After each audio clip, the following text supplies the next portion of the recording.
What's up, summoners? Welcome back to another ProGuides Wild Rift video. I am Tia, and today we're showing you how to play support like a challenger. This video will be available for everyone as it grants you more insight into what the support role actually does. All the information, by the way, comes from our challenger player and analyst Kirks, so without further ado, let's hop right in.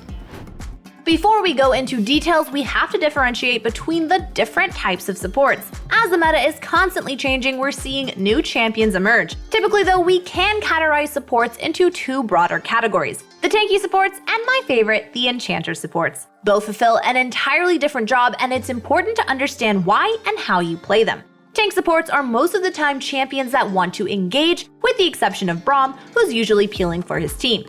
Enchanters, on the other hand, try to empower their carries. They try to grant their team extra stats to turn the tides in teamfights. In addition to that, they're also known for peeling. A good Janna can ruin any kind of engage, if she's paying enough attention. However, there is one thing that stops people from spamming enchanters: the fact that they die really easily once you make a mistake in comparison to their chonky peers. For now, we're seeing less and less tanky supports being picked. With the subsequent nerfs to Alistar, he's dropped in priority, but is still more than viable as a champion. By removing Alistar from the table, other supports who weren't played that much are gaining much more popularity. Before that happened, we've mostly seen Braum as an answer to the Alistar pick. An Alistar can never go into a Braum if the Braum positions himself properly. Contrary to Janna, Braum doesn't want to sit on the ADC instantly. He wants to stay outside of Alistar's knockup radius. Why? The reason is simple. If Braum is CC'd alongside his ADC, he's not able to put up his Unbreakable, which then leads to suffering heavy damage. With that in mind, now you ideally want to be in range to use your second ability when the Alistar chooses to go in. That way, you can use your Unbreakable to mitigate most of the damage and apply your passive onto the Alistar. Keep in mind, once an Alistar goes in, he stays in. He's just used all his tools and can only waddle away, which is kind of impossible if a Braum slows and stuns you. This matchup is unplayable for the Alistar. The best he can really do is hope for rotational plays and impact in teamfights. Maybe he can make something work if the Braum happens to misplay quite frequently. Before we continue with the video, make sure to check out our Discord in the description below. If you're looking for a duo or just want to hang out with a welcoming community, then ProGuides is your place to stay. We're like family. Also, we run regular giveaways to give back to our amazing community, so if you're part of the ProGuides fam, don't miss out on that one, especially now as we're giving away 24 skins. 24 skin magic in the air. I sang that really bad so we don't get DMCA'd. Okay, as per usual, hit the like button and subscribe to the channel to never miss anything Wild Rift again. In lane, both of these classes also have an entirely different playstyle that evolves as they level up. Early on, enchanter supports are gross bullies that love to poke out their enemies. With them being ranged, they have a natural advantage over their melee counterparts, and if properly played, can put them down quite easily. This dynamic changes as the melee champions gain access to their core abilities. Before level 3, an Alistar cannot really do anything against an enchanter. On level 2, he might jump you, but he can't lock you down without his third ability. Realizing this opens up a new world of playing. Position more aggressively and punish the enemy for their mistakes. Many players don't even know that they're not allowed to walk up to an enchanter early on. Why? Because they haven't experienced the pain yet that theoretically comes from doing so. As you've noticed, there's no higher authority that tells you how to play from the get-go. Compare that to attending school. Your teacher is an authority you appeal to, and you put your trust into him. More so, you're able to look up many things on the internet nowadays, and it's especially easy if it's a yes or no question. For League, and in this instance Wild Rift, it's not that easy. You have a wide variety of content from people out of every elo bracket. You may find a guide from an Emerald player and think, wow, that's insane, but in reality, it's actually wrong information.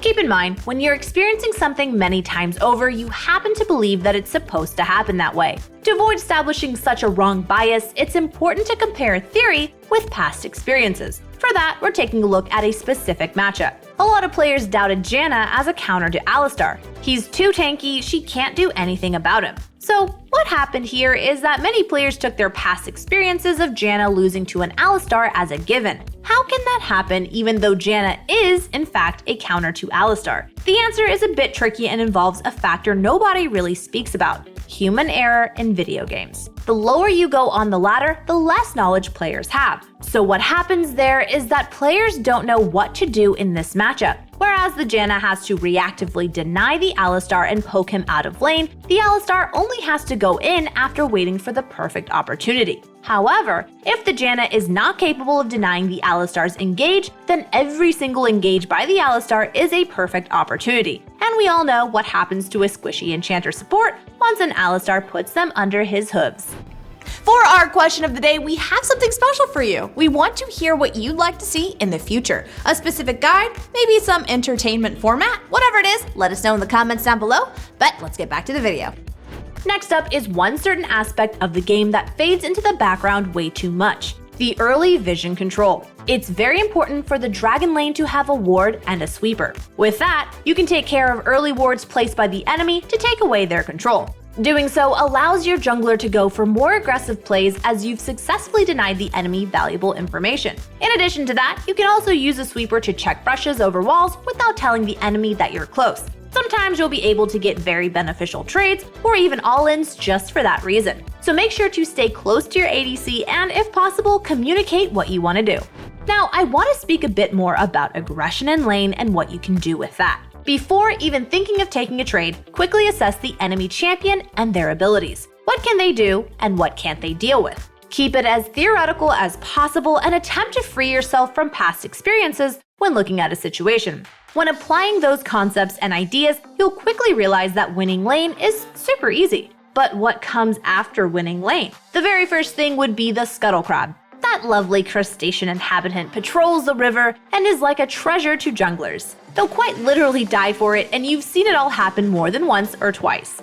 In addition to having control over your lane opponents, you're also able to deny the enemy jungle access to the crab and therefore inflict mental damage to the enemy team. If he, however, still chooses to greed for that crab, you may just kill him if the situation allows for it. Trust me, you do not want to be in the situation where that happens to your jungler. Yes, it is in fact his fault for not respecting priority whatsoever, but most of the junglers will tilt off the face of the planet just for losing baby Shelly. Having that priority also grants you access to deep vision in the enemy jungle. If you happen to have the vastly superior push in lane, you can do so and shortly after rotate to the enemy buff and place a deep ward. That ward is especially useful if you have information on the enemy jungler. Even picking up fragments of information is super helpful in determining what could possibly happen next. Did the enemy lane leash? Do we have vision already in place spotting the enemy? And what champion is the enemy playing? All of these questions will help you avoid the enemy jungler as they're raising your awareness on spotting specific details. The next step after starting to snowball is to keep up the pressure. Finding proper resets is one way of accelerating yourself. Even if you kill the enemy 20 times in a row and have like 6k gold in your pocket, you still haven't spent those coins. Whereas you've been busy killing the enemy multiple times in a row, you've slowly depleted your resources. On the other hand, the enemy is constantly coming back from base with refreshed resources and his gold spent on items. To actually convert your kills into a lead, you have to go to base after dealing with the minion wave. Unless you're able to push in the wave, or if it's simply not required, you should always look to do so. When the minion wave crashes into the enemy tower, they'll most likely end up losing a few minions and therefore gold and experience. In addition to that, you create a situation in which the enemy laner wants to go to his turret, unless he's fine with losing multiple hundreds of gold. Now, with the enemy being stuck under tower, you'll be presented with a lot of new choices now. To evaluate those options, you have to ask yourself a few questions yet again. Do you have to go to the dragon lane instantly, or can you pay another lane or even the enemy jungle a nice and brief visit? By doing so, you'll put more pressure on the enemy dragon laners to do something, and unless they have a wave prepared, it's very unlikely for them to make a move. As a rule of thumb, the support can always reset and gravitate towards the mid lane. Walking there grants him the option to choose where he needs to go without committing too hard to a decision yet.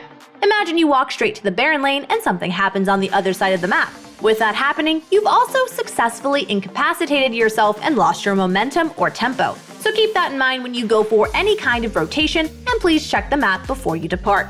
Usually, taking a quick glance at people's HP bars and their wave is enough to see what's going to happen next. Sometimes you will make the wrong calls and things won't work out, but don't let that discourage you. Be proactive, that is your job as a support. Item-wise, there is one thing that a lot of players should be more aware of when it comes to playing support. On other roles, you usually buy components for normal items as the game starts. However, on support, you most of the time opt into early boots. The reason is simple. You want to rush an enchantment as fast as possible, as it greatly increases your impact in not only lane, but also in teamfights. Let's say you're playing an enchanter support that rushes Lucidity boots with a redeeming enchant. With that, you've extra cooldown reduction and an AoE heal for your entire team that is fighting around the dragon.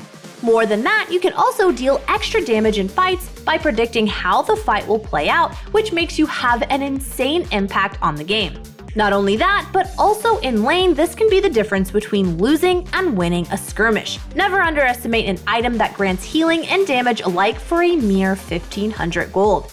Another key thing in the support role is to avoid buying selfish items as much as possible. Let's imagine you're playing Alistar with a lot of magical damage dealers on your team. The other team also primarily consists of magical damage dealers as well. With these things in mind, you can exclude pure armor items entirely from your shopping list and look at items that grant you MR and bonus effects for your team. An example for a selfish item here would be building a Spirit Visage. Yes, it grants you nice defensive stats, but that's about it. Rather than building that item, you can just buy an Abyssal Mask, which also provides you with a lot of tankiness against magic damage. But not only that, it also greatly increases the damage your allies do as well.